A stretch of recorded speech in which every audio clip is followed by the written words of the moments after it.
No se imaginan qué interesante que fue, porque hemos tenido cualquier cantidad de registros y todo para un tema que gira alrededor de empresas familiares e innovación. La mejor forma de prepararse para los nuevos escenarios de negocio. Esa es un poquito la idea. Acá yo les hablé que este era el Zoom del 30 de octubre de 23 a las 12, y lo que estamos haciendo es buscar dar estos temas, o sea, continuidad de las empresas familiares. La AI llega a las empresas familiares, la importancia de la gestión emocional, internacionalización de servicios, la ontología, eso nos va a explicar Teresa bien qué significa, filosofía familiar y nuevos escenarios de negocio. O sea, eso es un poquito lo que vamos a tratar de ver. Este es el grupo que hemos integrado. Nos está faltando hasta ahora Salvatore, que quizás tuvo problemas para entrar. A ver, sí. Entonces, estas charlas van a ser dadas por Teresa y Natalie, van a ser las primeras expositoras que van a tocar estos dos temas. Seguidamente va a venir Alejandro Agusti. Un minutito. Sí, Jorge Alonso. Ahora te mando el link en un minutito. Ahora te mando el link porque hubo un link equivocado. Ahora te lo mando. Ahora van a sonar los teléfonos como locos. Fíjense, después viene Tomaselli y después va a estar Alejandro Agusti. Esa es un poquito la secuencia que hemos seguido. Yo iba a hacer una introducción que la voy a cortar un poquito porque con esto que pasó me voy a quitar yo el tiempo, pero lo que vamos a hablar es de tres cosas claves, las tres dimensiones dentro de las empresas familiares, que es la familia propiamente dicha, que engloba a todos los familiares, la propiedad también, y la empresa. O sea, son tres elementos que sin ninguna duda están súper vinculados y son la clave del éxito. Acá vamos a ver que nosotros preparamos unas preguntas en función de los contactos que hemos hecho con la distinta gente, con los distintos participantes, y una de las preguntas eran: ¿cambios de paradigma impactan las empresas familiares? ¿Las impacta realmente? ¿Qué es la preservación legal? ¿Cuáles son las claves del éxito? Vamos a hablar de las 10 empresas más importantes de empresas familiares a nivel mundial y qué es lo que tienen en común y cuál es el éxito.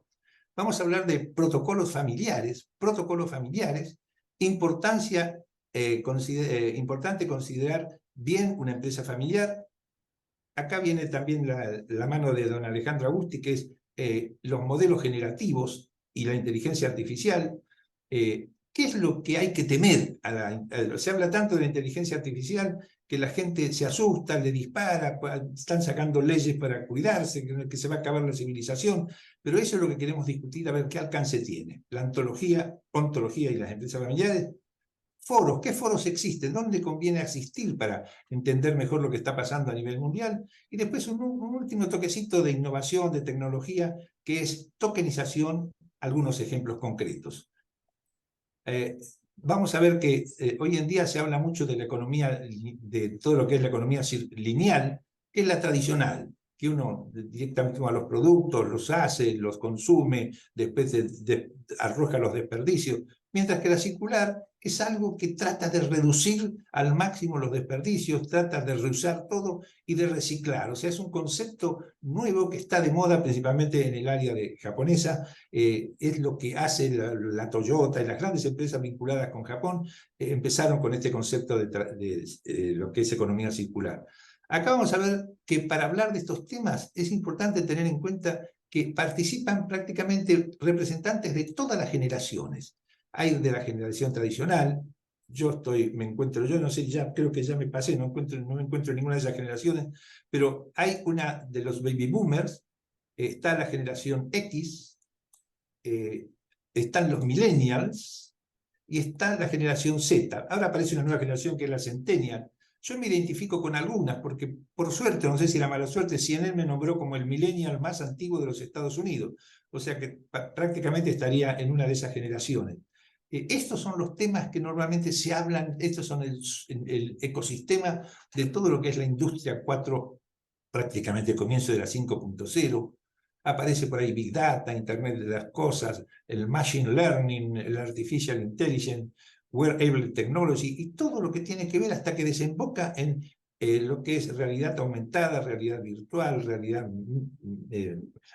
algunos la dicen como es una mezcla de realidades, y la 5G, y con un toque final en hologramas. Yo acá les muestro para ya prácticamente decirles que yo traté de seguir en todo momento la tecnología. En un momento quería estar vinculado con todos los últimos elementos. Hoy en día, con un aparatito chiquitito que tengo acá, hago todo lo mismo que hacía con todo esto que está en este lugar. Acuérdense, mandarme mensajes, levantar la mano, interrumpir, pueden hacer todas las preguntas que quieran, porque esto es como el comienzo de una ronda de negocios. Aquí tenemos que de alguna forma poder crear una interactividad con todos los participantes. Yo desde que comencé a trabajar en la época de IBM, ARPANET, todo, hasta la actualidad, me tocó vivir gran cantidad de cambios de paradigma. Y hoy en día todo esto desemboca en algo que se llama Reviti, que es la red de empresas familiares que tiene que ver con innovación, tecnología, y es un instituto de tecnología que estamos creando. Y este evento es precisamente uno de los eventos, no es el primero, ya se han armado 2 o 3 eventos, pero uno de los elementos claves para mostrar cómo podemos llegar a entender cómo estas 10 empresas, que son las más importantes, ahí vemos que hay 4 de 5, 6 de Estados Unidos, 2 de Alemania, y hay una de India. Todas estas, desde Walmart, que Walmart tiene nada más que, fíjense, tiene prácticamente 2.300.000 empleados. Todas estas empresas redondean casi 3,5 millones de empleados. O sea, es un lugar interesante. Cuando hacemos preguntas de qué es lo que le ha dado la clave del éxito de estas empresas, eso lo van a explicar, y lo va a explicar Tomaselli si todo anda bien, para mostrarles que el secreto es en cierta medida pararse arriba de un plan, un business plan. Hay gran cantidad de empresas. En Argentina hablamos, por ejemplo, de casi 800.000 pequeñas empresas, gran parte familiares, y una de las fallas es que menos del 10% tienen planes de negocio, o sea que están con muchas posibilidades de no cumplir los objetivos. Se va a hablar de ChatGPT. ¿Por qué? Porque esto, fíjense, en menos de 2 meses llegaron a 100 millones de usuarios. Miren la diferencia con los teléfonos, 75 años para llegar a ese mismo nivel, pasó con Apple Store 2 años, otros 3 años y medio, Bitcoin y Facebook 5 años, el mobile phone 16 años. Pero esto quiere decir que fue algo importante, porque GPT en solo 2 meses logró esa cantidad. Esto sí se lo quería mostrar. Cuando se habla de GPT, no es lo más importante, es todo esto. Fíjense, toda la cantidad de modelos así generativos para poder hacer preguntas y estar un pasito más cerca de la simulación, que son procesos de inteligencia humana por parte de máquinas o computadoras, simplemente para ayudar. ¿Qué es lo que hace la inteligencia artificial? Es una herramienta para tomar la información necesaria para todo tipo de decisiones. Es un reto al cambio. Es algo que es lo más importante. Si yo puedo resumir lo que es esa inteligencia artificial, que Alejandro le va a dar más detalles, es un asistente a la inteligencia. Si lo uso bien, es un asistente inteligente. Me ayuda, le puedo preguntar, me puede recomendar, pero ninguna duda, hay una gran cantidad de cosas que hay que tenerle cierto temor, porque dicen, no, ojo, que de pronto se equivoca, pueda dar un mensaje que no es el correcto. Aumenta la inteligencia. ¿Por qué? Porque me suma y puedo, para los idiomas, para las traducciones, y la inteligencia autónoma, o sea, tiene la capacidad de moverse en forma prácticamente autónoma. Lo ven con los coches, hay gran cantidad de ciertos instrumentos médicos, puede revisar una radiografía y me dice, ojo con esto, con esto y con esto, en forma autónoma. Cuando le dicen qué es lo que el temor, qué es lo que hay que temerle, y hay el desplazamiento laboral, sesgos y discriminación. Es media pícara la inteligencia artificial porque depende del color de la persona, puede darle más culpabilidad o puede darle mayor cantidad de años en una decisión si tiene que determinar cuál es el nivel de culpabilidad. La privacidad, autonomía y control es muy peligroso. Impacto en la economía global. Y después está la superinteligencia, que es a lo que le temen todos, que llegue una inteligencia tal que supere por demás a la capacidad humana, y ese es el temor que tienen varios personajes que están en este momento interactuando. Y fíjense, un ejemplo es esto. Yo al ladito cuando llego a mi casa, me ataca Siri, me dice Alexa, en el televisor Alexa, después Siri en el teléfono, Watson es del IBM, Erika, Google Assistant, todos estos son instrumentos, son todos estos que tienen que ver con asistentes. En algún momento el premier inglés había dicho que más que asistentes son espías, porque saben todo lo que hacemos, ¿no? Nos tienen cercado. Y esto es el GPT, paso pruebas importantes en USA, y si hubiese hecho algún tipo de por ejemplo, podríamos decir, entrevista, estaba capacitado para ser gerente, médico y abogado.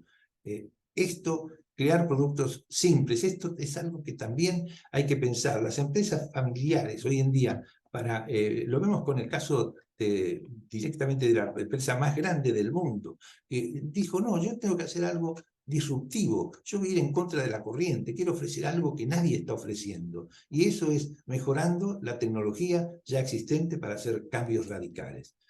Bueno, esto acá termina mi pequeña introducción. Aquí están las 5 personas que me incluyo, que estamos vinculados con cada uno de estos temas. En este momento yo le paso el control, le paso el control a Teresa Genesin, que ella es la directora y fundadora de Global Genesin.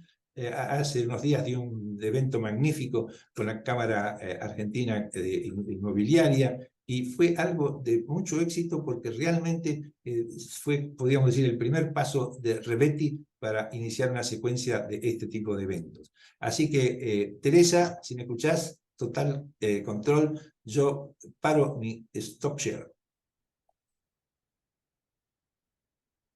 ¿Me escuchás, Teresa? Sí, te escucho, te escucho. Muchas gracias, Jimmy. Es un placer para mí estar acá compartiendo con ustedes, junto con Natalie Braver, que cofundamos Global Genesis. Brevemente les cuento que yo hace 30 años que trabajo con personas y empresas, estoy dentro de los baby boomers, y en realidad mi mundo es el mundo académico. Hace también casi 30 años soy profesora de la UBA, en la Facultad de Ciencias Económicas.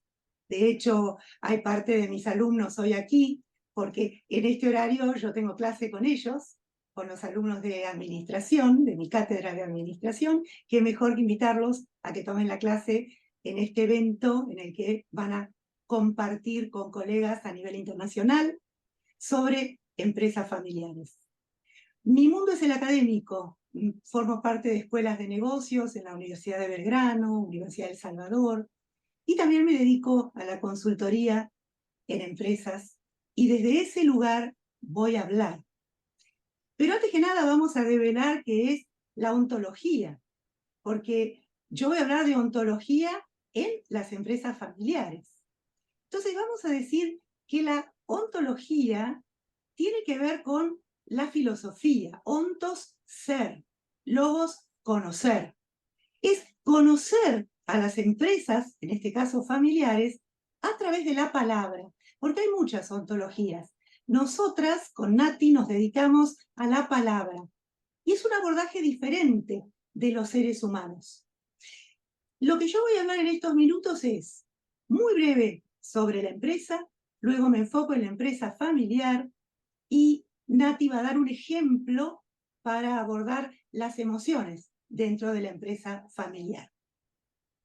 A los alumnos les enseño que una organización es un conjunto de personas que están unidas por objetivos, por normas, por principios, por desarrollos estratégicos, por divisiones de autoridad, por centros de poder, coaliciones, intereses, que a veces son opuestos, por conflictos. Esto es lo que vemos en parte de la materia que doy, que es justamente administración.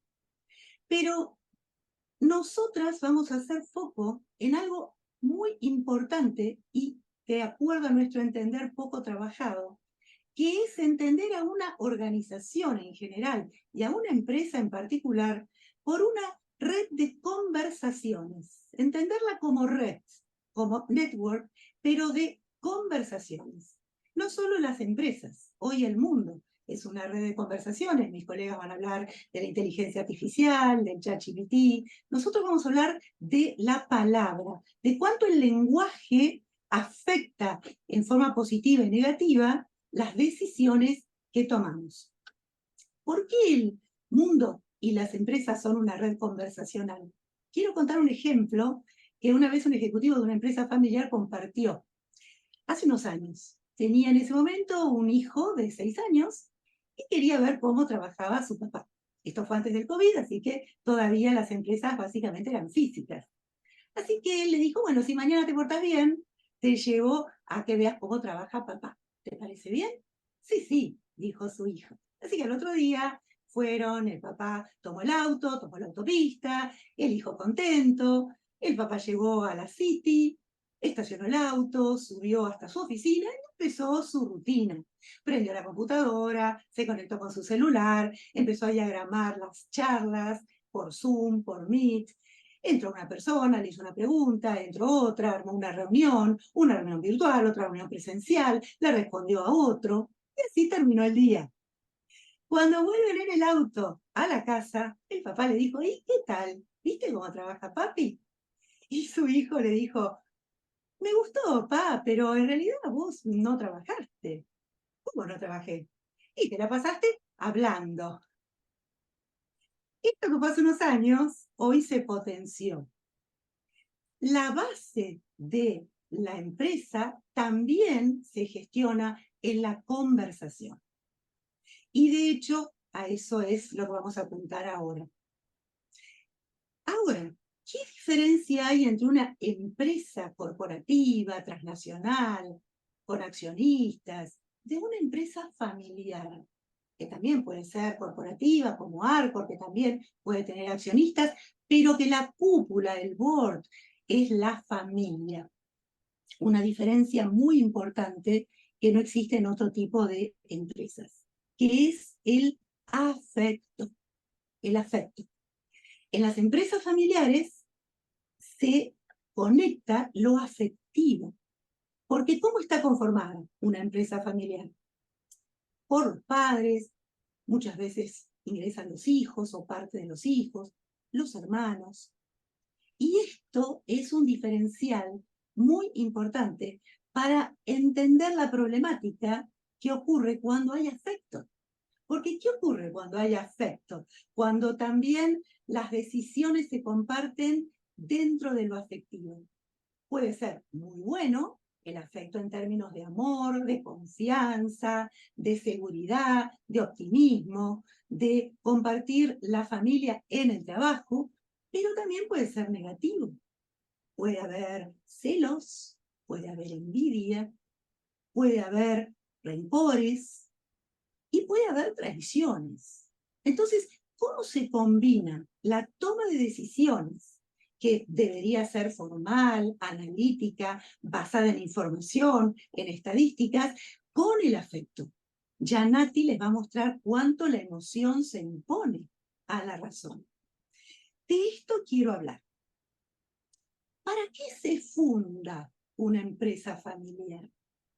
Sí, para generar lucro, para generar puestos de trabajo, para desarrollar emprendimientos, pero también para trascender en los hijos, para trascender en los sucesores que forman parte de esa familia. De hecho, muchas veces la empresa familiar se transforma en un hijo más y comparte la vida de la familia. Se habla de la empresa en los almuerzos, en las cenas, en las vacaciones y también en la empresa. Nuestra experiencia con clientes muestra que muchas veces la familia, con sus vínculos, con su forma de vivir, con sus cosas positivas y negativas, se traslada a la empresa. Y de hecho, cuando trabajamos organigrama, que es lo que yo enseño a mis alumnos, el organigrama, que es un conjunto de líneas jerárquicas con áreas funcionales, se trasladan los vínculos a ese organigrama. Por ejemplo, muchas veces el papá o la mamá, los que la fundan, quieren que su hijo mayor sea el que lidere la empresa el día de mañana. Ahora, ¿está capacitado ese hijo mayor? O tal vez sea mejor un sobrino o un primo lejano. O tal vez sea mejor pensar en un gerente general externo a la empresa. ¿Cuánto ese fundador realmente permite que lidere algo que para él o ella es parte de su vida, un extraño, por ejemplo? ¿Y qué pasa si el fundador se divorcia, pero su exmujer sigue trabajando en la empresa? ¿Y qué pasa si son hermanos los que conformaron y fundaron la empresa familiar y se pelean. Y uno elige irse, o sigue pero enojado. Y entonces las decisiones que se toman están teñidas de ese enojo. Esto es un entramado que no se suele hablar y que es fundamental para la vida y la vitalidad de una empresa familiar. Y que, como dije antes, no ocurre en otro tipo de empresas. Por eso nosotras nos dedicamos al poder del lenguaje. El lenguaje puede abrir posibilidades o no. Fíjense este chiste. Bea Gómez, ya que en nuestra empresa usted se especializa en sistemas virtuales, redes virtuales y navegación virtual, le queremos comunicar que a partir del mes que viene su sueldo también va a ser virtual. No Bitcoin, virtual. ¿Cómo puede reaccionar este empleado? A partir de mañana usted va a cobrar la mitad de su sueldo. Esto afecta al empleado y a la empresa. Yo elegí esta foto. ¿Qué tipo de emoción va a llevar este empleado? Y si es parte de la familia, a el resto de su equipo cuando se le comunica esto. Por esto quiero mostrar el poder del lenguaje. Van a tener que trabajar todo el fin de semana, todo el día, o cuando pasa, y en nuestro país este mes se cierran las exportaciones. ¿Qué pasa con este ejecutivo? Piensen que lo que ocurre en la cúpula de la empresa baja y se derrama en el resto de la compañía. Y si es familiar, se potencia por las emociones que ocurren en la familia. Los colaboradores están muy atentos de cómo trabaja la cúpula, de cómo se comunica, de cómo se relaciona. Por eso, liderazgo y cultura son dos caras de la misma moneda. ¿Cuánto entonces esto afecta a la organización familiar? Por eso nosotras decimos que los resultados observables, los que están por encima del iceberg, tienen que ver con lo que pasa por debajo del iceberg. ¿Vieron el iceberg, ese gran bloque de hielo en el que solo se ve una pequeña parte por encima del agua, pero debajo hay una enorme cantidad que no se ve? Bueno, ahí es donde tenemos que trabajar. Ahí es donde se afectan los resultados que sí se ven. Nosotros proponemos que la base de una empresa familiar se gestiona conversando. Pero para conversar necesitamos aprender a escuchar, aprender a preguntar, respetarnos entre nosotros, separar lo que podemos sentir a nivel familia de lo que hacemos en una empresa familiar. Poder profesionalizarnos haciendo ese trabajo que no es fácil, pero que es posible, ya que de la calidad de las conversaciones que tenemos resulta la calidad de las decisiones. Conversaciones pobres devienen en decisiones pobres. Por eso, para ir sintetizando y dándole la palabra a Natalie, ¿cómo podemos hacer una empresa familiar más poderosa? Primero, reconociendo el papel protagónico que desempeñan las conversaciones entre los miembros de la familia. Conversar no es una simple charla, es todo un conjunto de herramientas que incluyen lo que acabo de decir, la capacidad de escuchar, la capacidad de hacer preguntas neutras, la capacidad de comprometernos y de hacernos cargo, de responsabilizarnos, y más siendo la familia la que lidera. Por supuesto, esto genera la creación de una red efectiva de relaciones entre las personas. Y básicamente, construir en la empresa familiar, en el board, vínculos adultos.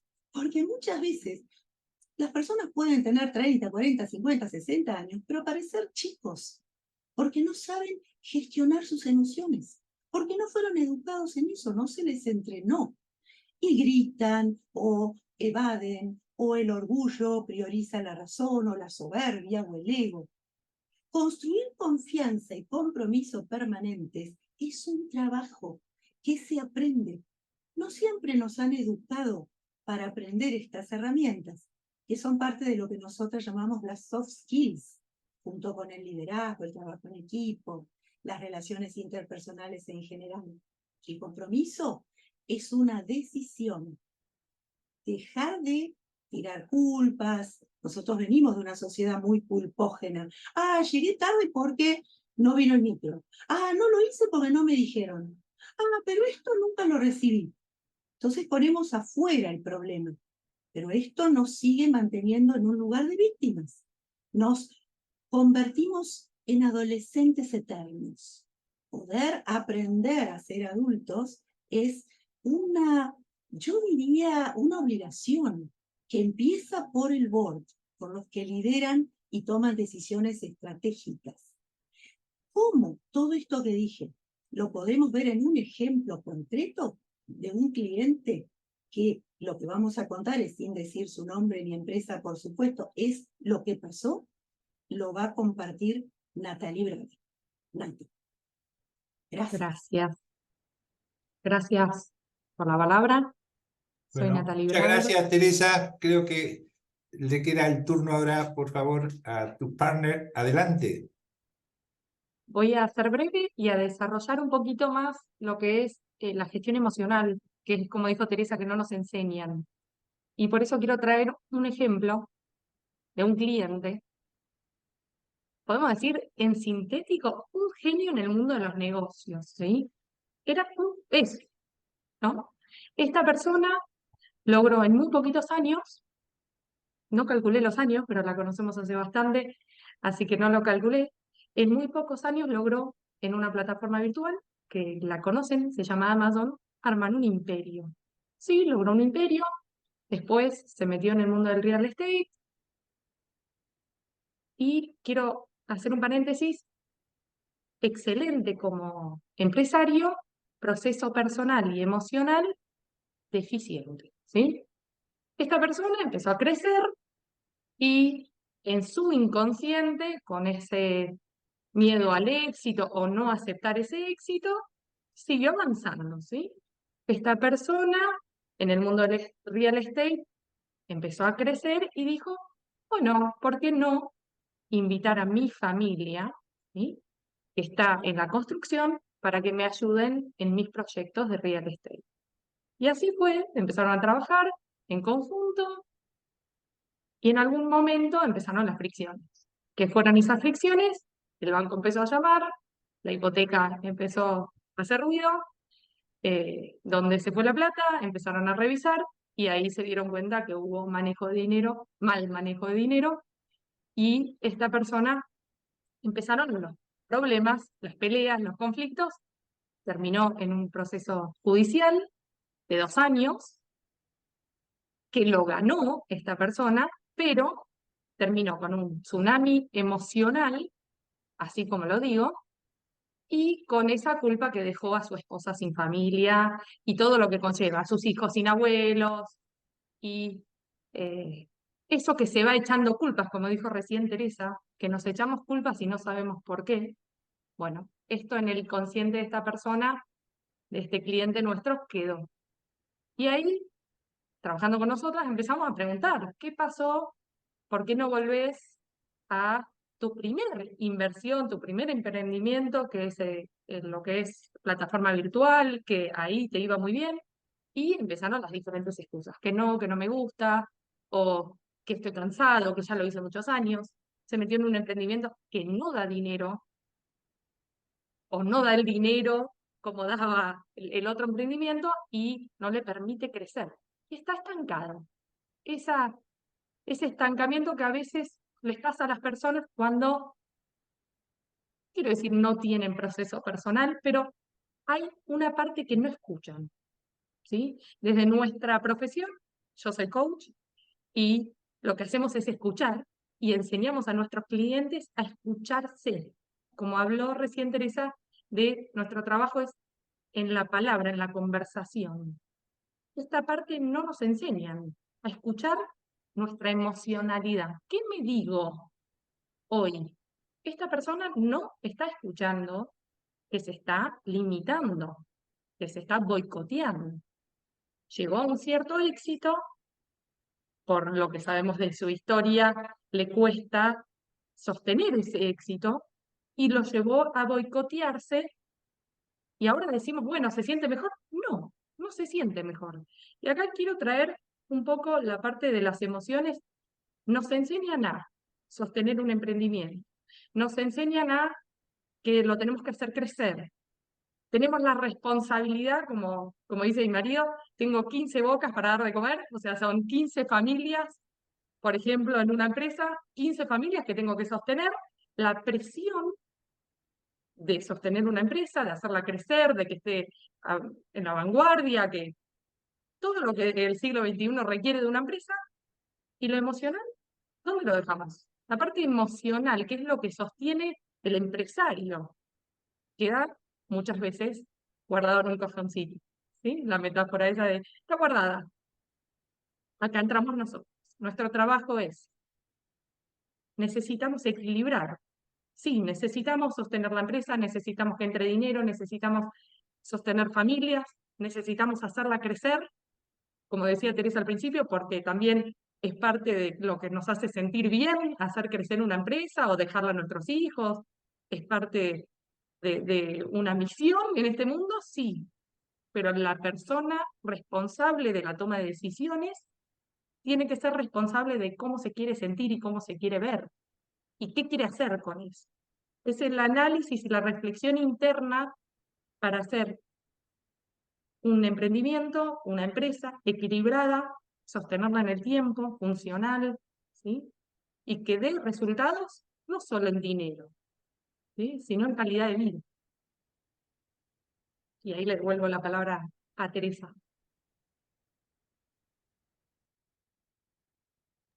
Solo Teresa, bueno, ¿terminaron o solo necesitas algo más para hacer algún cierre? si me permitís, Jimmy, para cerrar, que las emociones son más fuertes que la razón. Y por eso la razón vive dentro de un contexto emocional. Gracias. Bueno, perfecto, muchísimas gracias, magnífico. Acá yo ya he recibido algunas preguntitas, pero las dejamos. Está Salvatore. Damián, ¿podés darle la palabra a Salvatore Tomaselli, por favor? Nuestro súper especialista que es profesor de todos estos temas en la universidad en Italia, la Universidad Palermo. ¿Le das? Sí, estoy buscándolo, Jimmy. Está en el 4-4. Acá está. A ver, don Salvatore, bienvenido. Hola, ¿Necesitas control aquí para pasar? estoy. ¿Necesitas algo para pasar transparencia o no necesitas nada? No, no tengo transparencias, voy a hablar, voy a mostrar mi Perfecto, cara. bueno, bienvenido. Y vos sabés que ya como viste en temas muy interesantes y el tuyo es el que queríamos que nos explique un poco, y esa es una de las preguntas. Cuando se habla de las 10 empresas más importantes del mundo, entre ellas está Ford, por ejemplo, ¿cuál es la clave del éxito? ¿Por qué llegaron a esa cantidad que hoy tienen prácticamente alrededor de 3 millones de personas que trabajan en esas 10 empresas? Hay 5 o 6 americanas, 3 o 4 alemanas y después hay una que es de India. ¿Qué nos podés comentar y qué, con tu experiencia y con todo lo que estás haciendo con empresas familiares, qué mensaje lindo le podemos dar a todos estos participantes que sin ninguna duda están esperando a ver cómo de alguna forma tocar sus empresas familiares porque seguramente debe haber alguna relación con ellos? Adelante, Salvatore. Muchas gracias. Antes que todo, quiero agradecerte por la invitación a participar a este foro, a este intercambio de experiencias y tener la oportunidad de compartir mi experiencia con los participantes a la sesión. Y lo que he escuchado como decir, me encuentro perfectamente en lo que se ha escuchado en las presentaciones anteriores. El tema es que dividir de alguna forma. Cuando intervenimos como miembros de la familia, cuando como propietarios y cuando como ejecutivos de la empresa o personas que trabajan en la empresa de familia, no es un ejercicio simple. Le voy a comentar un ejercicio que hice con con un grupo de estudiantes la semana pasada. Le di un caso, es un caso bastante famoso, muy reducido, que es un caso que comentaban los que fundaron el campo de la empresa familiar. John Ward decía, un señor que él llamaba el John Wayne de las empresas familiares, que era el fundador de una empresa de gran éxito y que tenía una empresa que marchaba muy bien. Y en la pared a sus espaldas, este señor tenía 3 sombreros, uno de padre, uno de empresario y uno de propietario de la empresa, uno de director de la empresa y el otro de propietario de la empresa. Entonces, este señor tenía un hijo que no había ido tan bien en su preparación, para decir, no había querido seguir con estudios, etcétera, y le había pedido al director de operaciones de la empresa que le hiciera de mentor, pero hubo un accidente en los primeros días, este chico no se portaba tan bien, al final el director se fue al padre y le dijo, tienes que elegir, o me quedo yo o se queda tu hijo, no hay espacio para los dos. Entonces yo le di a mis estudiantes el papel de ser uno el chico, el hijo, el otro el director de operaciones, a una chica le pedí el favor que hiciera a la madre, y al final a 3 estudiantes le dije, ustedes son el padre, pero uno de ustedes es el padre como propietario, uno de ustedes es el padre como director de la empresa y el tercero es el padre como propietario. Entonces tienen que abordar la conversación cada uno en su perspectiva. Bueno, lo divertido es que lo hicieron muy bien, pero en la realidad ninguno de ellos fue perfectamente capaz de no invadir el terreno del otro padre, del padre sobre el otro sombrero, por debajo del otro sombrero. Y cuando lo conversamos con el resto de los estudiantes, al final lo que salió es, bueno, ninguno de ellos es esquizofrénico, porque en realidad lo que a veces pedimos que los miembros de familias empresarias dejen absolutamente de pensar como familiares cuando están actuando como directores de la empresa, o que piensen solo de propietarios cuando están hablando de aspectos financieros, en la realidad conflige con unas características de los seres humanos que pensamos bajo diferentes sombreros a la misma vez. Pero es verdad que esto es un ejercicio al que se puede disciplinar. Estoy muy de acuerdo con lo que escuchaba antes, que no es algo a que quizá estamos naturalmente, espontáneamente dirigidos, pero es algo que, como varias otras cosas, se puede conseguir con el ejercicio. Y el ejercicio hoy en día se hace incluso más complicado, porque acabo de participar en la conferencia anual del Family Firm Institute. El Family Firm Institute es la primera institución que al mundo se ha dedicado a temas de empresas familiares, donde se presentaron varios resultados de investigaciones llevadas por varios autores, etc. Y una cosa que está emergiendo con mucha fuerza es que las empresas familiares viven en un mundo de, eso sé que, José, es un tema que a ti te gusta muchísimo, de innovación continua y disruptiva, pero que no solo es innovación continua y disruptiva en la parte del negocio, sino que es una innovación continua y disruptiva en las relaciones entre familiares y en las relaciones de los familiares con la empresa. Se comentaba que en algunos casos hijos o miembros de la próxima generación de familias que están en unos negocios le han dicho a la generación de sus padres: nosotros no queremos llegar a ser accionistas de una empresa que está en un sector que tiene temas éticos. Me refiero a, por ejemplo, miembros de familias que trabajan con petróleo y con los hijos que manifiestan su deseo de no trabajar, de querer trabajar en el mundo de la energía, pero ya ponen como condición para establecer una relación con la empresa familiar que la familia se comprometa a dirigir su negocio hacia energías renovables. Tenemos unas tendencias en el mundo que requieren una innovación en las relaciones familiares. Pensamos al hecho de que por muchas generaciones en varios países del mundo, la forma con que se ha transferido la propiedad del capital de la empresa y con ella el poder decisional dentro de las empresas ha sido la ley de mayorazgo, o en cualquier caso la elección de un miembro de la próxima generación anteriormente como único socio. Sucesivamente se empezó a hacer compartir la propiedad, pero el mayor decidía para todos y cosas de estas. Hoy en día se prevé que en las próximas generaciones va a ser difícil que ellos acepten el liderazgo de una sola persona. Por otro lado, lo que comentábamos con algunos colegas también de grandes firmas de asesoramiento es si los miembros de la próxima generación han estudiado, uno en MIT, otro en Harvard, otro en Stanford y otro en ULSA, ¿cuál es la razón por qué uno debería aceptar que fuera el otro a liderar la empresa? Entonces, uno de los grandes retos de innovación que se requiere en las familias empresarias donde hay miembros múltiples que pueden tener interés a trabajar o a mantener una relación con la empresa familiar es buscar modelos de co-liderazgo. Pero el tema es que los modelos de co-liderazgo están incluso muy poco estudiados en la literatura académica. Y hay relativamente pocos casos donde se han aplicado modelos de este tipo. Pero es una gran innovación necesaria. Y el hecho de que no se haya producido hasta ahora no significa que no se deba empezar a producir con respecto al futuro.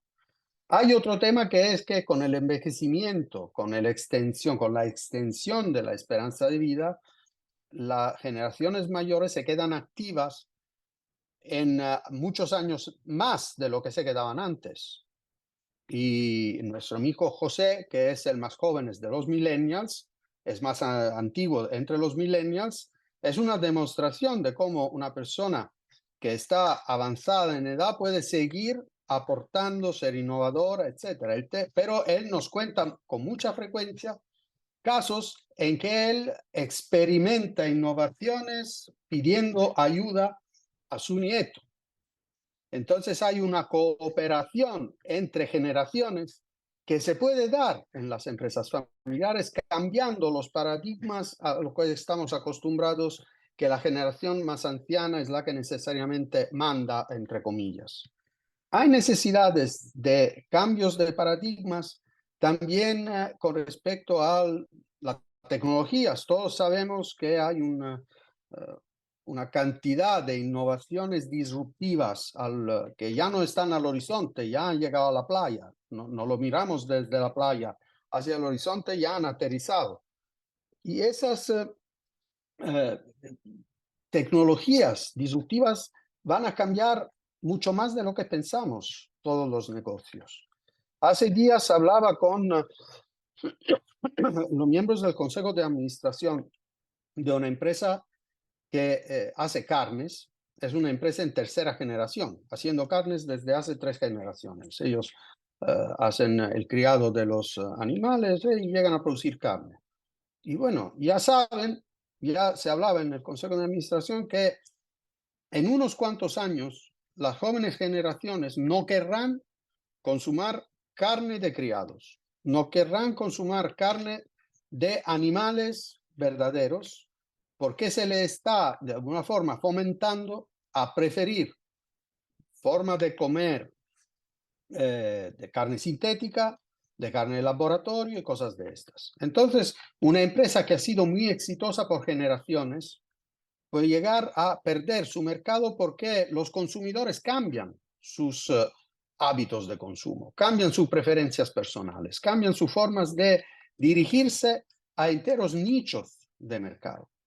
Entonces, me voy a la pregunta que tú me hacías al principio, José, que es decir, ¿qué han hecho las empresas que han sido capaces de durar por generaciones para hacerlo? Han sido capaces de no solo ser resilientes. En esos años de la pandemia he escuchado muchas veces la palabra resiliencia. Pero si pensamos en qué es la resiliencia es la capacidad de un cuerpo que está sujeto a una presión, de sobrevivir a la presión, resistirse a la presión y una vez que la presión ha terminado, volver a su forma original. Entonces, esto significa que si hay un cambio coyuntural en el entorno, yo me resisto, cuando pasa la ola de cambio coyuntural, vuelvo al anterior. Pero si el cambio es estructural, no es suficiente ser resiliente, hay que ser antifrágil. Y antifrágil significa que eres capaz de aguantar una situación de crisis y salirte de la crisis mejor de como eras cuando has entrado. Y eso la historia de esas empresas multigeneracionales y multicentenarias lo demuestra. Hay empresas de este círculo que es más amplio de lo que imaginamos, porque muchas de las estadísticas con que nos confrontamos en temas de empresa familiar o están, disculpen, mal hechas o están mal leídas. Pero la realidad es que solo el 10% de las empresas resisten, de cualquier empresa resiste después de 10 años y solo el 1% de esta resiste después de 20. Los que han sido capaces de pasar de una generación a la otra, por pocas que sean, son héroes. Entonces, ¿qué demuestra la historia de estas? Que han sido capaces de pasar a través de crisis internas y externas de varias naturaleza, que han sido capaces de innovar en tecnología y en productos cuando ha sido necesario, pero que también han sido capaces de innovar su forma de relacionarse como familia con la empresa, adaptándola a los cambios de las circunstancias y del entorno.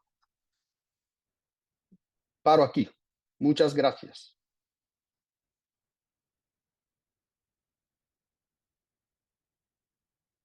No te escucho. Estás muteado, Lo Jimmy. más importante para los participantes, yo le había dicho, es que esto hay que verlo como una especie de ronda de negocios que comienza hoy.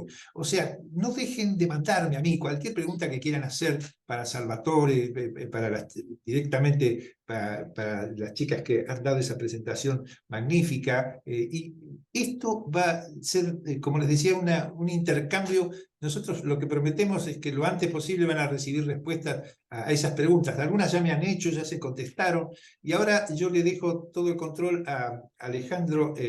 Él sí que es un verdadero, podríamos decir, de otra generación. Yo lo vi cuando empezó a surgir en el mundo de las generaciones. Hemos vivido muchos proyectos juntos, pero él sabe conjugar el concepto de inteligencia artificial, él sabe conjugar todo lo que está pasando, todo lo que hablamos en este momento de lo que significa dar un toque, ir, como decían los de Walmart, en contrasentido, ver cómo crear algo distinto, no solo para que me aumente un 10% de lo que estoy haciendo, sino para que me dé 10 veces más importante de lo que estaba haciendo. Esa es la relación entre todo lo que significa nuevos proyectos y que cambien toda la forma de interactuar. Así que, por favor, Alejandro, estamos un poquito atrasados, pero no fue culpa, como les decía, de algo de la tecnología de Murphy que se metió en nuestras instalaciones, pero ya lo estamos arreglando. Tenemos todavía nos queda unos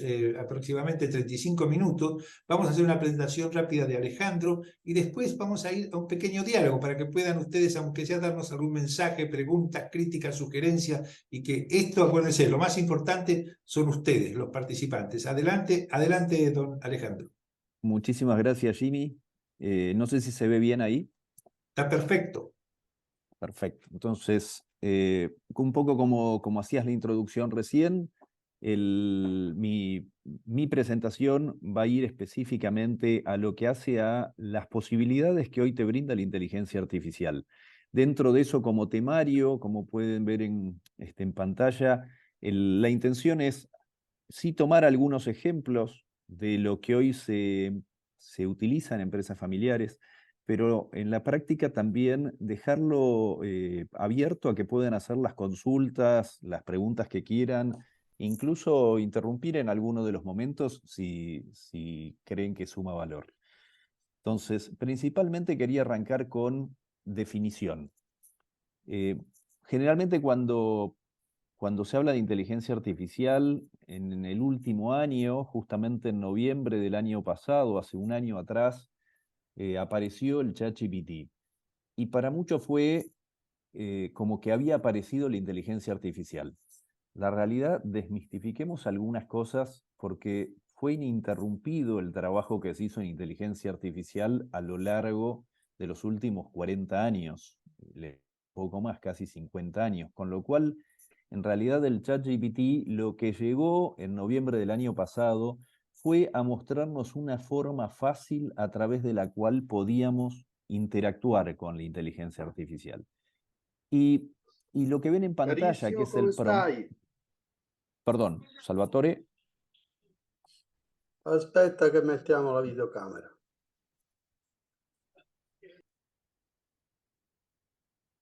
Perdón, decía entonces, el prompt es en definitiva el comando o la instrucción. Muchas veces cuando interactúen, dependiendo con qué tipo de inteligencia artificial lo estén haciendo, en el caso, por ejemplo, del ChatGPT, se denomina prompt.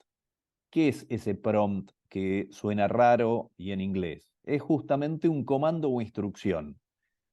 Pero en lo coloquial, ¿qué sería? Y en el caso del ChatGPT es la oración, es la pregunta. Es lo que uno le está pidiendo a la inteligencia artificial.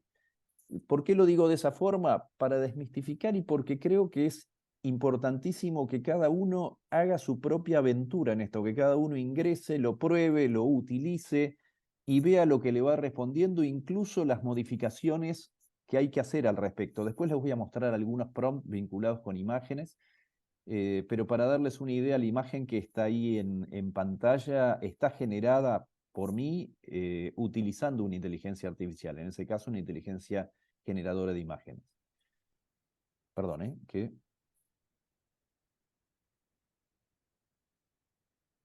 Ahí está.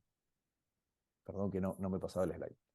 En cuanto a lo que mencionaba recién, el ChatGPT, justamente OpenAI es la empresa dueña de ChatGPT quien presentó en noviembre del año pasado, pero que no arrancó nuevamente el año pasado a trabajar en inteligencia artificial. Si no recuerdo mal, en 2015, esta misma empresa arranca generando un algoritmo capaz de ganarle a los mejores jugadores de un juego, no sé quiénes conocen acá el League of Legends o el Dota 2, pero un juego muy conocido, de los más reconocidos a nivel mundial. Y luego se metieron con otros algoritmos capaces de generar imágenes, con otros algoritmos capaces de generar texto, como sería el caso o de entender, en realidad, de interactuar en el lenguaje natural. Entonces, ¿qué es el procesamiento del lenguaje natural? Es justamente la rama de la inteligencia artificial que se enfoca en estudiar y en generar algoritmos y modelos para interactuar con el lenguaje humano. ¿Qué significa? Hasta ahora ustedes habrán visto tanto asistentes, que hay muchos y los más variados. Yo tengo aquí, la mayoría hoy por hoy tiene algún tipo de asistente, sea Siri, sea Alexa, sea el Google Home, sea cualquiera de los distintos asistentes que existen, pero ellos hoy tienen algunas cosas, algunos algoritmos que incluso utilizan inteligencia artificial, machine learning, sí. Ahora, en la práctica, como que esos chatbots y esos asistentes tienen un mundo separado, esos asistentes virtuales, del que está desarrollando en este momento la inteligencia artificial. ¿Por qué lo menciono? Porque hay muchos de ustedes que van a decir, bueno, nada, yo tengo de 2016 el Google Home, por ejemplo, y no es que ha evolucionado tanto últimamente. Y la realidad es que son dos ramas separadas. Ahora, ¿cuáles son los beneficios para una empresa familiar? Empresas familiares, como algo mencionó José al inicio de la presentación, hay de todo tipo y color. Algo mencionaban también tanto Teresa, Natalí, Salvatore. Es decir, muchas veces cuando nos referimos a empresas familiares estamos refiriéndonos o imaginándonos algunas de las empresas familiares más grandes. Si me permiten, aquí les muestro 4 ejemplos rápido, donde es verdad que son empresas familiares, sí, pero estamos hablando de Walmart, estamos hablando de una de las cadenas más grandes de los Estados Unidos y del mundo. Estamos hablando de Giorgio Armani, de Hermenegildo Zegna, de Ferrero Rocher. Es decir, en esta sola pantalla estamos teniendo, por ejemplo, dos de las más grandes empresas en lo que hace a indumentaria. Y cada una de ellas ha utilizado la inteligencia artificial para por ejemplo, mejorar sus experiencias de usuario. Si ven en 3 de los 4 casos, justamente lo que primero utilizan la inteligencia artificial es para mejorar la experiencia de usuario, para mejorar la gestión de inventarios, para mejorar la cadena de suministros, ¿sí? ¿Por qué? Porque un poco como estaba en el slide anterior, son algunas de las tareas a las cuales se ha abocado gran parte de la industria. Es decir, hoy automatización de procesos, servicio al cliente con otro tipo de chatbot que sí utilizan inteligencia artificial. Hoy ustedes pueden enseñarle a un chat a poder responder cualquier necesidad que esté teniendo la empresa en materia de, por ejemplo, soporte o servicio al cliente. Hoy se está utilizando mucho distintas implementaciones que utilizan el GPT, que sería el Generative Pre-trained Transformer, es decir, estas nuevas versiones en el caso concreto de ChatGPT, donde se integran con una interfaz de chatbot y se le enseñó toda la historia o determinado conocimiento de la empresa. Entonces están en condiciones o de resolver un problema o de, por ejemplo, asesorar a un cliente. Esto hoy ya está pasando. Ahora me dicen, pero si yo utilizo ChatGPT, ¿lo puedo hacer? Con ChatGPT tal cual como está, no lo podrían realizar. Ahora, sí existe implementaciones, nosotros hemos realizado alguna, incluso con José, para Febichan, pero existe la posibilidad de estar generando en entornos controlados, con información suministrada a estas inteligencias artificiales, para que estén contestando en lugar nuestro y aprendiendo determinadas preguntas que se les estén haciendo, etcétera. Sí, todo eso hoy ya es posible. La automatización de procesos también es posible. Hoy grandes cadenas como Amazon, como Walmart mismo, que mencionaba antes, están utilizando procesos robotizados por un lado y optimizados todos ellos con inteligencia artificial. ¿Para qué? Por ejemplo, para gestionar la logística, para gestionar no solamente la logística que se están imaginando con el camión, sino optimizar lo que arma el armado de pedidos, etc.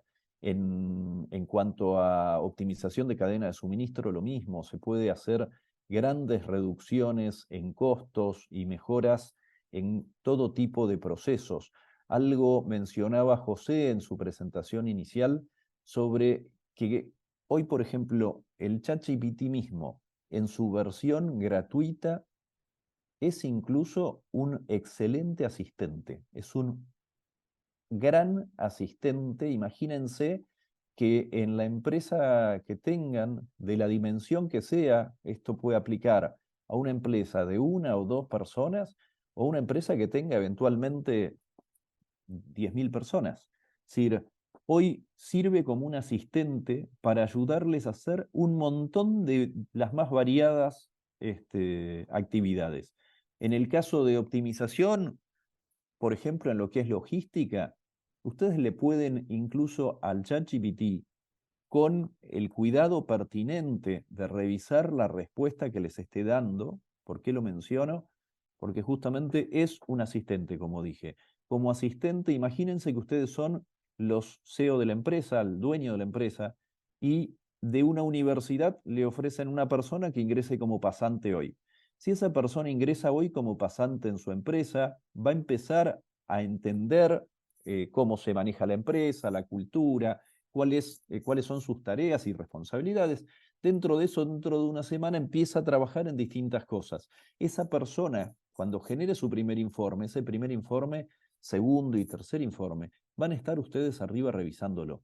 Ese es el concepto de que es un gran asistente. Si ustedes lo que pretenden al ChatGPT o a cualquiera de estas inteligencias artificiales es tirarle una pregunta y la respuesta sin ningún tipo de revisión, utilizarla o pasarla a un superior, realmente sería una pésima decisión.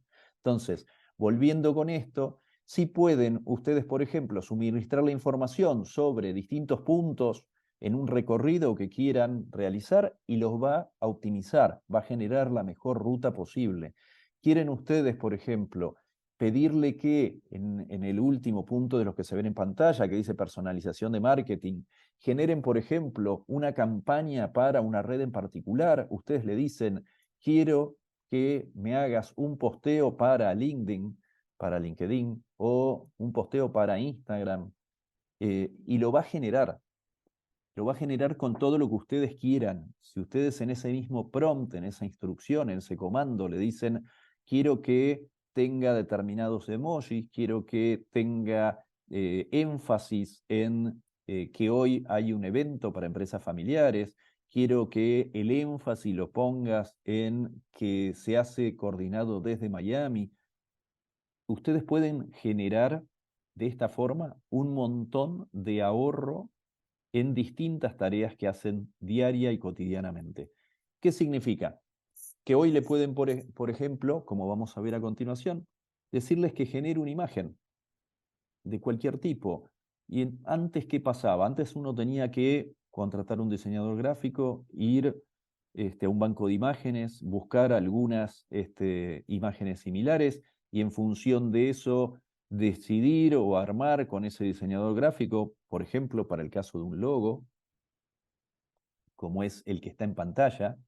En ese caso, en lo que es generación de imágenes utilizando inteligencia artificial, en la imagen en cuestión lo hice utilizando Midjourney, que es una de las dos que están viendo en pantalla. Hay más desde ya.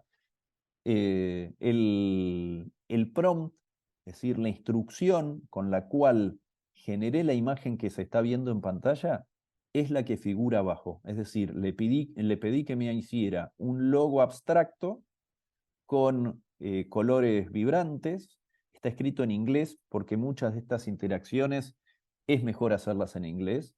Ahora, ¿pueden hacerlo en español? Sí, pueden hablar sin problema con ChatGPT o con Midjourney y generar un pedido en español. Lo óptimo, en el caso de Midjourney, es que sea en inglés, pero sí podrían hacerlo. Eventualmente incluso pueden utilizar el ChatGPT como un gran traductor. Esa es otra de las grandes cosas que sirve. Es muy, la verdad es que el resultado, a mi entender, es mucho mejor que el de la mayoría de los traductores online, incluyendo el de Google. Entonces, Jimmy ya me está mostrando el reloj, así que vamos a ir apurando, pero como les decía, a través de ese prompt que figura en pantalla es que le pedí generar esa imagen que estoy utilizando ahí. Esto lo podría estar usando cualquiera de ustedes para generar un logo.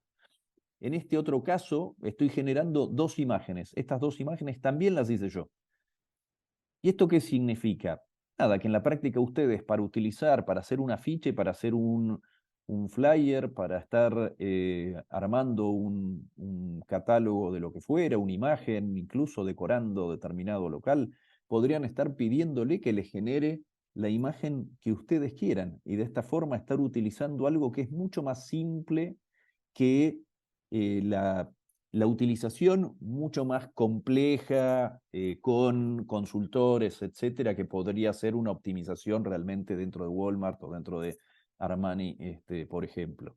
En este caso, el prompt ya es un prompt bastante más complejo. Entonces, ¿qué les quiero transmitir con esto? Lo que les quiero transmitir es que hoy ustedes pueden desarrollar cualquier tipo de uso con inteligencias artificiales que son gratuitas. Midjourney tiene un costo, sí, pero también te permite utilizar las primeras interacciones de forma gratuita. Y si no, ingresan en Leandro AI, que es otra, Leonardo, perdón, Leonardo AI, que es otra, y pueden, por ejemplo, utilizarlo de forma gratuita. La mayoría de estas inteligencias artificiales, en lo que hace generación de imágenes, tienen pruebas de varias imágenes de forma gratuita. Y después sí existen abonos, tanto para ChatGPT como para las otras inteligencias artificiales, cuando uno quiere hacer un uso más intensivo. Estos abonos muchas veces son de $10, de $20, no necesariamente tienen que imaginarse que tienen que pagar una fortuna por ellos. Entonces, Básicamente, lo que quería mostrarles es que, y dándole paso ya a una ronda de preguntas y de conclusiones, es que todas estas imágenes, la imagen que se ve en pantalla también, todas están hechas con inteligencia artificial. Hoy pueden ustedes, como les dije, estar haciendo posteos en redes sociales para cualquier campaña de marketing. Pueden pedirle que les guione una campaña, que les arme una campaña de marketing digital, por ejemplo, y ChatGPT lo va a hacer sin problema. Esto nuevamente lo pueden pedir en español y pueden luego pedirle que la genere en inglés también.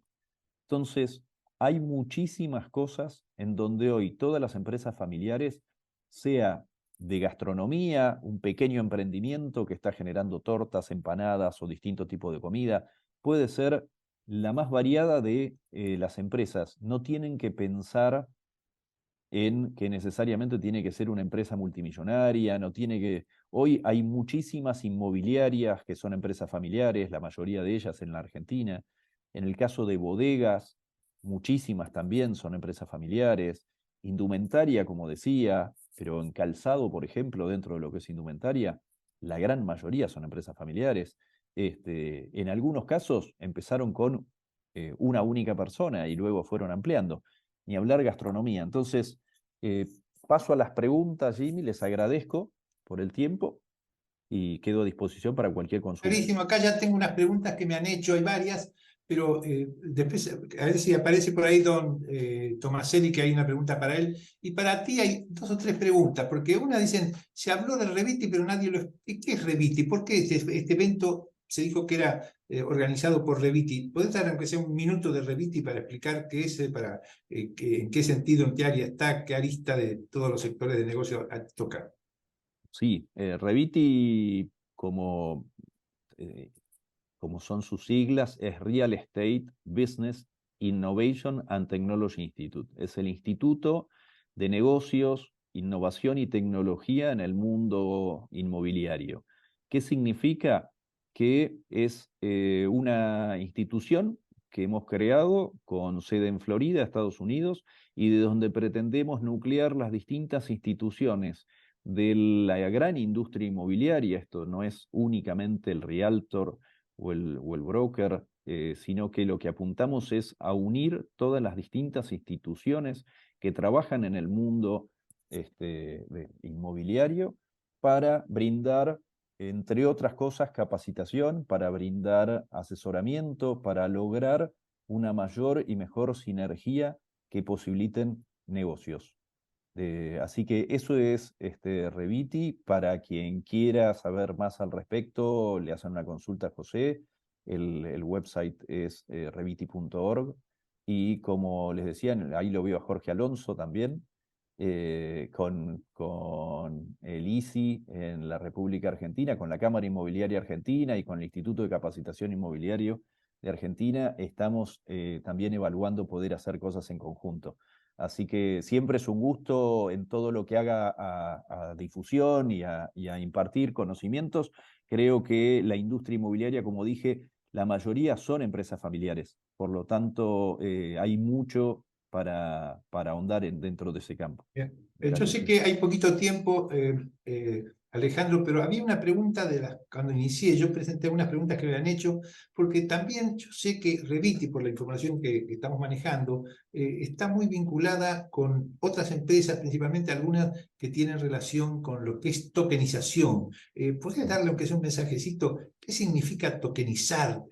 Tanto para el mundo artístico, para el mundo inmobiliario, que todos hablan del token y a veces no se entiende ni qué es el token en sí. Y si pudiese dar un mensajecito de qué es tokenizar, sé que ahora ya han firmado algunos acuerdos con Perú, que se está negociando algo con Ecuador. Un pequeño resumen, porque esa es una de las preguntas concretas que hemos recibido. Bueno, como bien decías, son nuevas tecnologías. Antes hablábamos de innovación y tecnología y negocios en lo que hace a Reviti. Dentro de ese alcance es que estamos fomentando todo lo que es la tokenización de activos inmobiliarios en distintos países de América. Esto de la mano de Criptocuántica, con quien tenemos una alianza, y con quienes venimos desarrollando concretamente en Perú y en Ecuador distintas actividades. Lo mismo estamos viendo algunas cosas en Argentina.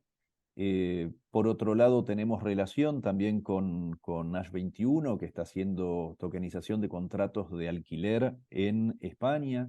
Entonces, en la práctica, sí, estas nuevas tecnologías permiten justamente tokenizar, para hacérselos muy breve y simple. Tokenizar es fraccionar, es cortar en pedazos algo.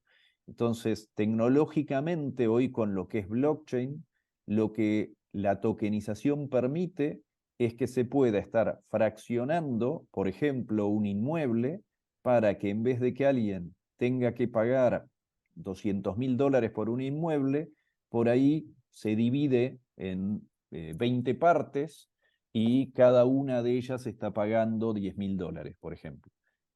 O se puede fraccionar según el modelo de negocio que sea necesario. En otros casos, estamos tokenizando edificios completos, se está tokenizando loteo, estamos evaluando una tokenización en la selva de Perú. Es decir, hay distintas cosas que hoy se pueden tokenizar dentro de lo que es el mundo inmobiliario. Y esto lo que brinda es una nueva posibilidad. Los negocios son los mismos de fondo, pero lo que permite es que los proyectos puedan tener un distinto flujo de dinero al bajarse el ticket de entrada, digamos, que se llama normalmente. Bueno, muchísimas gracias. Mira, aquí con respecto a inteligencia artificial, yo quiero comentar lo que me pasó, que tuve una entrevista con directamente el alcalde Tomás Regalado. Este es un libro que se llama precisamente 2084. No es que compite con 1984 porque es algo diferente. El otro era muy, podríamos, no negativo, sino que presentaba algo de lo negativo del futuro, mientras que este lo que hace simplemente es mostrar la parte positiva. Pero yo cuando se lo di al alcalde, le dije, le voy a dar el libro que lo acabo de terminar, pero va a tener el libro más desactualizado que ha recibido. Y él me dice, pero no entiendo, si está recién terminado, ¿cómo va a estar desactualizado? Sí, porque es tan cambiante lo que está pasando en el mercado, es tanto lo que está cambiando que realmente da pena, porque uno termina, estudia. Yo tuve la suerte de que conseguí un socio para escribir este libro, que se llama BarGPT, o sea, hicimos un pequeño, como podríamos decir, robot, para que nos ayude a escribir esto, y salió algo magnífico, porque él iba y como de pronto le hacíamos preguntas de todo tipo, yo explicaba un tema y le decía, ¿tú qué piensas de este tema? Y él nos daba su visión. Lo interesante de este libro es que en el último capítulo, hay contactos, hicieron entrevistas con 14, 15 personas de muy buen nivel y explicaron, por ejemplo, en todos los sectores, en lo que es en el ámbito de defensa, en lo que es, por ejemplo, el embajador Santos Goñi explicó, es uno de los primeros entrevistados, explicó qué iba a pasar con la embajada y el embajador del futuro, un estudio que habíamos hecho ya hace unos 10 años, qué iba a pasar con el consulado y el cónsul del futuro, o sea, qué cambios había en toda la diplomacia. Y les quería comentar esto porque es interesante. Yo estoy como yo soy un poquito, tengo en una de las aristas de todo lo que hago es escritor y vivo escribiendo y hacemos eso, le ayudamos. Hemos detectado que toda la gente tiene un libro adentro de su cuerpo y nosotros lo único que hacemos es ayudarle a sacar ese libro del cuerpo. O sea, le quería comentar esto y también hay una pregunta para Salvatore Tomaselli. Salvatore, mira, te voy a leer la pregunta. Ellos explicaban cómo se resuelve algunos problemas, a ver si lo explico bien. Decían que de pronto hay una empresa familiar donde son todos familiares, pero se contratan ciertos gerentes que son privados, que no tienen nada que ver con la familia. ¿Eso es normal? ¿Se arma mucho conflicto? ¿Cuál es tu visión? Fíjate, Damián, si está activado el micrófono de Salvatore, por favor. Ahora te lo activó. Lo estoy buscando. Ahí. Un minutito, Salvatore, que ya te damos. Listo. A ver. Ahí está, Salvatore, Aquí adelante. está. Bueno, muchas gracias. Bueno, el tema de ejecutivos, de directores generales ajenos a la familia, se hace por parte de varias familias, pero es un camino al que la familia se tiene que preparar y al que tiene que prestar particular cuidado en la selección del director general. ¿Por qué? porque hay varios casos de éxito y muchísimos casos de fracasos, en los cuales después de una época, el director externo ha sido rechazado por la familia. Porque lo que hay que tener en cuenta es que una familiar y una familia empresaria, una empresa familiar y una familia empresaria no son ni solo una empresa por el lado de la empresa, ni solo una familia por el lado de la familia. Son un conjunto difícil de inextricar, que hay que aprender a manejar. Tienen sus diferencias y algunas de esas diferencias son radicales, pero al mismo tiempo hay que hacer que actúen de una forma coordinada. Ahora, si buscamos a un director externo, acabo de tener una conversación donde mencionamos esto, a cierto momento del recorrido de esta familia que hoy está en sexta generación, eligieron a un director externo, después de menos que un año, ese señor se tuvo que marchar. Y fue la familia que lo rechazó. ¿Por qué? Porque él actuaba profesionalmente en la empresa, pero era divisivo en la familia. No le explicaba las razones, mientras que hay que cuidar las relaciones con los socios. Hay que pensar que la familia está a la empresa familiar como los inversionistas institucionales están a una empresa cotizada.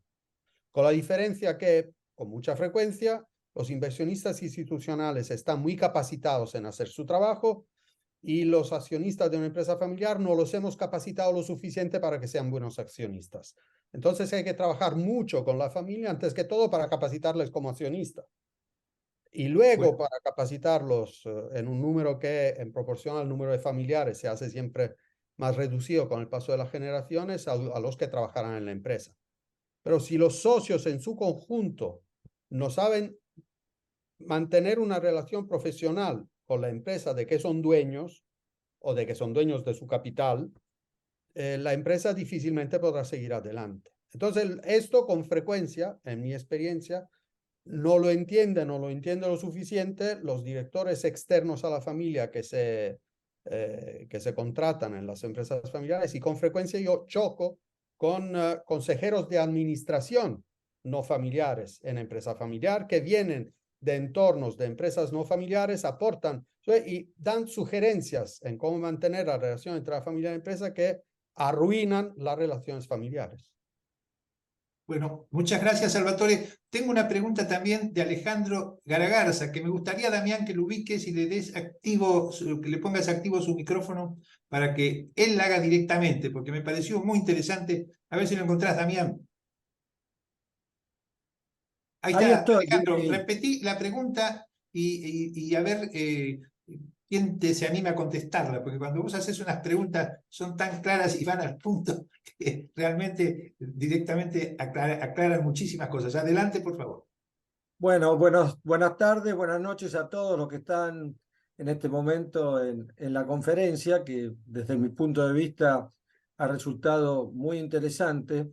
Y una parte de la pregunta que yo hice la ha respondido el profesor Tomaselli ya, pero quisiera también generalizarla, que es cómo hacer un mix, ya no dentro de la dirección general, sino a nivel de un layer inferior, es decir, gerentes de áreas funcionales, entre management profesional o profesionales bien capacitados y gente de la familia que también participa en la cogestión de esas áreas funcionales. Me remito a hacer la pregunta porque la experiencia que hemos tenido nosotros en Acumen Consultoría, a quienes, a la empresa a la que pertenezco, y están algunos de mis socios también presentes acá en la conferencia, es que ese mix o ese poder mezclar ambos mundos entre el management capacitado y el management familiar, muy tradicional a hacer las cosas que a lo largo del tiempo dieron resultado, pero que tal vez hoy no tienen la misma vigencia, es que surgen diferencias muy importantes que muchas veces conducen a que esa empresa no logre los resultados que espera. Y esa era un poco la pregunta en forma general. Yo creo que el profesor Tomaselli la ha respondido desde el punto de vista de un director general, yo la hacía en todos los niveles, es decir, ahí donde coexisten familia a niveles de áreas funcionales también, y que de alguna manera pueden causar interferencia en las mejores prácticas de negocio, vamos a llamarle así, que debería de tener una empresa. La pregunta Alejandro, finalmente, perdón. para el que la quiera contestar o quiera aportar No, no, algo yo sobre creo que es una pregunta clara, pero vamos a contestarla en dos partes. Vamos a permitirle a Teresa que dé su punto de vista, que ella está dando clases de todos estos temas y es uno de los temas que ataca, y después le permitimos también a Salvatore si quiere agregar algo o directamente Natalie, díganme ustedes, pero primero le tomamos un examen a Teresa Genesín. Muchas Adelante. gracias, José. Yo partiría con lo que escribió José Florido, que dice, dejamos a nuestros hijos en un colegio al cuidado de un externo y muchas veces en las empresas familiares no ocurre con el manejo de la misma, insólito. Y yo coincido, porque este es un trabajo en conjunto, es un trabajo en equipo. Y entonces, poco contestándole la pregunta a Alejandro, es un trabajo que tiene que ver con un proceso de integración en el que la base es el respeto, desde nuestra mirada y desde nuestra forma de trabajar, y la escucha, y además ver la cualificación de los externos y las diferencias que aportan los externos y la familia. Buscar los roles que queden claros para ir juntos en el mismo barco. Yo podría hablar mucho más, como sé que hay poco tiempo, me parece, no sé Nati lo que quieras agregar, pero me parece que las claves son, si los que están en la empresa, siendo externos, son valiosos, cuidémoslo. Nosotros decimos que lo más importante es el talento y hay que retenerlo. ¿Cómo hacer un juego de ganar-ganar? ¿Qué puede aportar ese gerente externo, ese mando medio, junto con los directivos? No sé, Nati, vos qué pensás. No, está perfecto. Salvatore, ¿quisieras agregar algo? Sí, a eso añadiría, con que estoy absolutamente conforme, añadiría que hay que capacitar a los miembros de la familia para hacer el trabajo que deben hacer en la empresa. Entonces, sí, hay que entender si el punto de vista más tradicionalista, para decir, de miembros de la familia, es debido a que tienen conocimientos no puestos al día. En ese caso se le tendría que proporcionar capacitación para que mejoren su conocimiento, si lo pongan al día, o si es una postura, como decir, afectiva, ideológica, hasta ciertas formas de hacer las cosas. Entonces, en eso hay que conectar los valores de la familia con la realidad en que la familia se mueve, porque a veces confundimos tradiciones y valores con formas de actuar que ya han hecho su tiempo. Entonces hay que volver al valor y decir cuál es el valor que estamos preservando y cómo podemos hacer manifiesto este valor no en el mundo pasado, sino que en el mundo futuro. Porque a veces pasa que, pero por parte de algunos miembros de la familia, se prefiere mantener ciertas cosas que se llaman tradiciones, que son cosas que se hicieron por ciertas razones, apoyando en ciertos valores en un momento y eran la forma más adecuada de responder a una necesidad, pero ahora el tiempo ha cambiado y seguir haciendo las cosas en este valor no es la forma de ser más fieles al valor que se quería preservar. Bueno, Si quieren puede gracias, hacer Salvatore. Mira, Damián, un necesito... ejemplo de esto, pero no perdón. quiero extender. Está perfecto. Damián, necesito tu apoyo. Quiero que localices a alguien que está con el tema iPhone 14 Pro Max. Que le quiero hacer una pregunta, porque lo veo muy Igual, atento. perdón, Jimmy, pero ahí aprovecho a contestar alguna de esas preguntas que sobran sobre inteligencia artificial, tanto de Mario Golab como Perfecto. la que mencionás, en donde, por un lado, la inteligencia artificial no es una base de datos, sí hay distintas ramas o distintas partes que Perdón, componen la Alejandro, inteligencia artificial. Alejandro, Sí. perdóname un minutito. Ya es la hora, te habíamos quedado que terminaba 1:30, pero como empezamos tarde, si me permiten, seguimos unos minutitos más, si están de acuerdo, para unos 10 minutitos más y que esa hora compensamos. Si están de acuerdo, seguimos y fundamentalmente necesitamos esto porque así cerramos el ciclo y después le vamos a hacer una pregunta a alguien que viene de Mendoza y que maneja un hospital y según tiene un toque de empresa familiar, a ver si lo logramos pescar. Adelante, Sí, toda la interrupción. perdón, Alejandro. un poco Hola, terminando ¿cómo de estás? cerrar el concepto, lo que quería era mencionar que hay distintas variantes dentro de lo que aplicaría dentro de un gran paraguas de inteligencia artificial, lo que es los GPT, que son los transformers generadores preentrenados. Concretamente el ChatGPT es que conocen y utilizan. Es un GPT 3.5 y existe ya el GPT-4 y se le están sumando más capacidades. Todo eso lo que permite es estar trabajando con un montón de información con la cual se lo preentrenó justamente, ¿sí? La P que tiene dentro de su nombre, de GPT. Y eso justamente, cada una tiene algoritmos distintos con un foco específico. Entonces, uno debe saber con qué está hablando. Mucha gente cree que le puede pedir al ChatGPT que le haga una receta médica o que le dé tal o cual información, y en algunos casos puede, de hecho existen muchos ejemplos en el mundo en donde se lo ha puesto a prueba, se le ha tomado exámenes, etcétera, y han pasado varias de ellas, pero sería muy irresponsable tomar esa respuesta del ChatGPT GPT 3.5, concretamente el que usa la gente gratis, para estar generando una base de conocimiento sólido que asesore a alguien sin una revisión por un humano.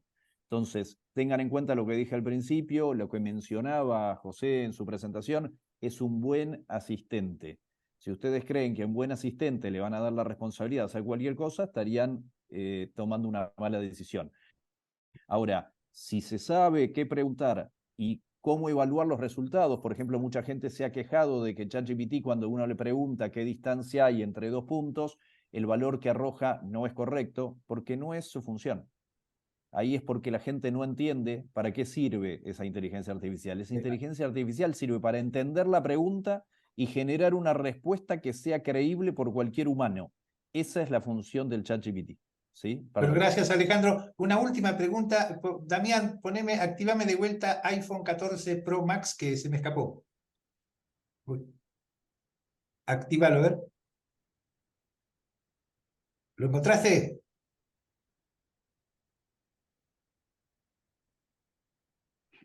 Ahí está.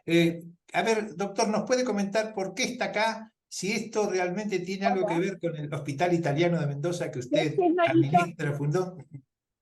Sí, Jimmy, ¿cómo estás? Mucho gusto de estar con ustedes compartiendo esta interesante reunión.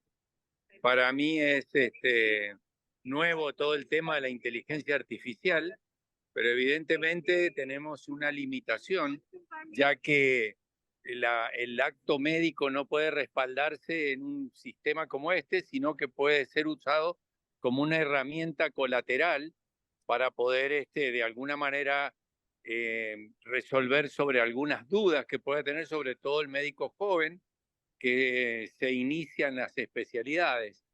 Nosotros tenemos un hospital con 120 camas, se hace trasplantes de todo tipo, cardíacos, cardiopulmonares, pulmonares, y tenemos una gran cantidad de médicos jóvenes haciendo la especialidad en distintos rubros, y creemos que este tema es muy importante para que se pueda, digamos, apoyar a toda la juventud con los conocimientos que se van cargando en la inteligencia artificial. Eso es lo que creo yo hasta ahora, quizás más adelante, con el desarrollo de complejidades mayores en este rubro, se pueda utilizar de otra forma.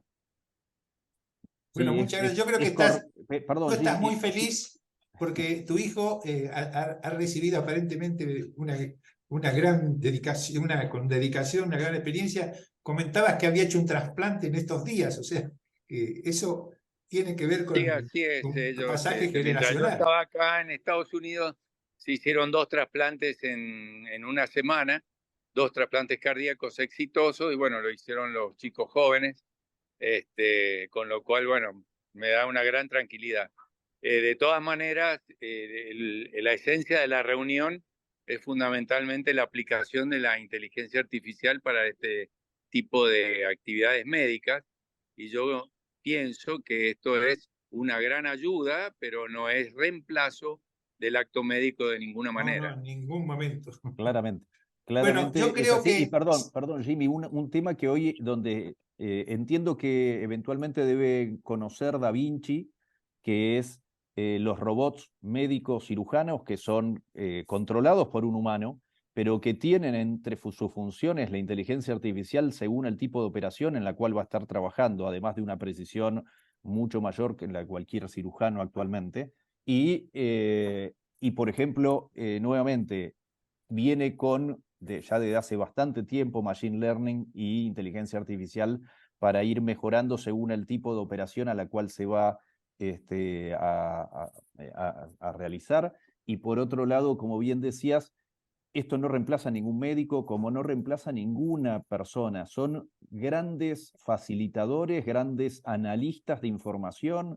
Es decir, los algoritmos lo que te permiten es estar trabajando y generando, por ejemplo, un prediagnóstico que después va a tener que ser revisado por alguien, por un profesional. Ahora, y lo mismo va a pasar con muchas otras áreas. Lo mismo pasa con un abogado. Es decir, ¿te puede hacer un texto legal? Sí. ¿Ese texto te convendría enviarlo a una demanda o lo que sea? No, sería totalmente imprudente. Es decir, lo tiene que estar revisando nuevamente alguien. Lo mismo pasa con programación, etcétera. Es decir, en cada una de las áreas facilita, pero no reemplaza. Perdón. Bueno, gracias y perdón que yo estoy un poquito apurado por ustedes porque no quería sobrepasarme. Nos hemos pasado unos minutos que era exactamente lo que perdimos al comienzo. Muchas gracias, Claudio. Muchas gracias a todos. Acuérdense que, por favor, esto es una ronda de negocios y lo que le quieran preguntar a Natalia, a Alejandro, a mí, a Teresa y a Salvatore, créanme, ustedes pueden mandarme un mail a mí o a Alejandro o directamente, creo que todos tienen las coordenadas directamente, yo les mandé mensajes a todos, o sea, los emails me pueden contestar y van a ver que se van a sorprender con la rapidez y que le vamos a contestar, ojalá que sean precisas las contestaciones y agradecerle, y si ustedes están de acuerdo y no hay nada más urgente, les pido disculpas porque nos hemos demorado y muchas gracias por la participación. Y gracias principalmente al grupo de profesores que nos han acompañado, que son un ejemplo de lo que es la excelencia en el envío de mensajes claros para todos ustedes. Muchas gracias entonces.